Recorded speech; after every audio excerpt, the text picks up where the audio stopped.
स्वागत है आपको दोस्तों हमारे एक और नई वीडियो में।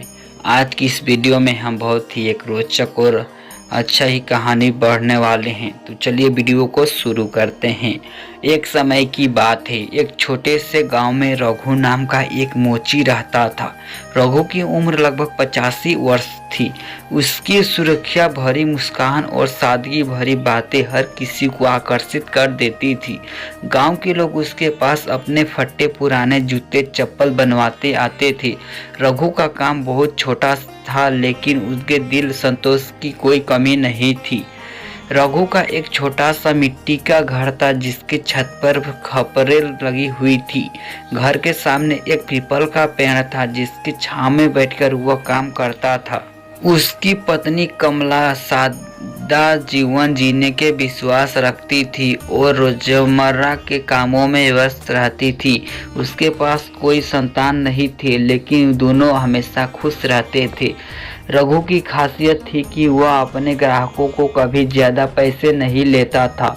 अगर किसी के पास पैसा होते तो वह मुस्कुराहट करता, चलो जब भगवान देगा तब दे देना, जूते तो पहनने लायक हो गए, बस यही मेरी खुशी है। उसकी यही हरिद्यागी पूरे गांव में मशहूर थी। गांव में एक सेठ भी रहता था, जिसका नाम था लाला हरप्रसाद। वह अत्यंत धनवान था, परंतु हमेशा चिंताग्रस्त और बेचैन रहता था। दिन रात उसे अपने पैसे की चिंता सताती थी। एक दिन उसने रघु को देखा, जो मस्ती में गुनगुना रहा था और अपने काम को में मगन था। सेठ ने आश्चर्य से पूछा, रघु तुम्हारे पास तो कुछ भी नहीं है, फिर भी तुम इतने खुशी कैसे रहते हो? रघु ने हंसकर जवाब दिया, सेठ जी मेरे पास भगवान का दिया यह काम है, जो वक्त की रोटी है, और सबसे बड़ी बात है शांत मन में जब कोई चिंता नहीं तो दुख किस बात का। सेठ रघु के जवाब से असमंजस हो गया। उसने सोचा, इतना सादा जीवन और फिर भी इतनी खुशी, शायद सच्ची खुशी धन से नहीं संतोष में है। उस दिन के बाद सेठ ने अपने जीवन में थोड़ा बदलाव लाया शुरू किया। उसने लोगों को मदद करना शुरू कर दिया और अपनी चिंता कम करने लगा। इधर रघु अब भी उसी पीपल के पेड़ के नीचे बैठा अपने पुराने औजारों से जूतों को मरम्मत कर रहा था। उसकी हंसी और संतोष भरी आंखों आज भी लोगों को दिखाती है कि खुशी हमेशा मन के भीतर होती है, बाहर से दौलत नहीं। रघु की जीवन ऐसे ही खुशी और संतोष के साथ बीत रहा था। उसकी दिन सूरज की पहली किरण के साथ हुई होती थी।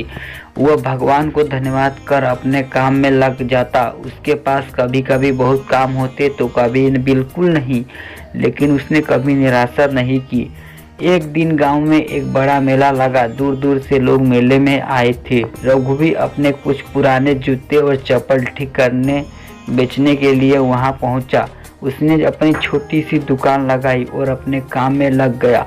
लोग आते, कुछ मरम्मत कराते, कुछ नए जूते खरीदते और रघु को उसकी सादगी और ईमानदारी के लिए दुआएं देते। मेले में उसी गांव के लाला हरप्रसाद भी आए थे। उन्होंने देखा कि रघु अब भी उसी आनंद में उत्साह के साथ काम कर रहा है, लेकिन इस बार सेठ के मन में कुछ बदलाव आ चुका था। उन्होंने रघु से कहा, रघु मैं देखता हूँ कि तुम हर हाल में खुशी रहते हो, लेकिन कभी भी कभी धन की जरूरत तो हर किसी को होती है।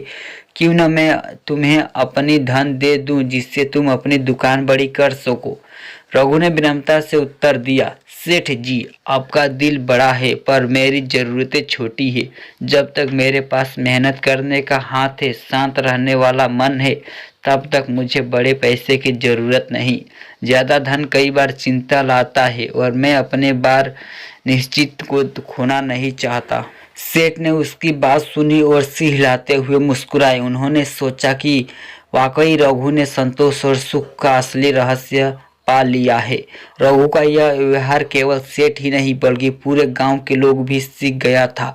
उसकी खुशी पैसे से नहीं बल्कि संतोष और सादगी में है। जब भी किसी को कोई चिंता होती वे रघु के पास जाते और उससे दो मीठे बोल सुनकर अपना मन हल्का कर लेते। समय बीतता गया। रघु और कमला ने अपना जीवन प्रेम को संतोष में बिताया। जब वे बूढ़े हुए तो भी उनकी मुस्कुराहट वैसे भी बनी रही। गांव के लोग कहते थे, रघु की के पास शायद कोई जादू था जो हर दुखों को फसली में बदल देता था, लेकिन असल में वह जादू उसकी सोच और संतोष में छिपा हुआ था। और इस तरह रघु की कहानी हमें सिखाती है कि अगर मन में संतोष हो तो जीवन में हर परिस्थिति में खुशी पास जाती है। कहानी की सीख, असली खुशी बाहरी चीजों में नहीं बल्कि मन की शांति और संतोष में है। अधिक धन कमाने की लालच सा मन की शांति को छीन सकती है। सरलता और ईमानदारी के साथ जीने वाला व्यक्ति हमेशा खुश रहता है। दोस्तों, अगर इस वीडियो को आपको कुछ सीख मिली हो तो अपने दोस्तों के पास शेयर जरूर करें।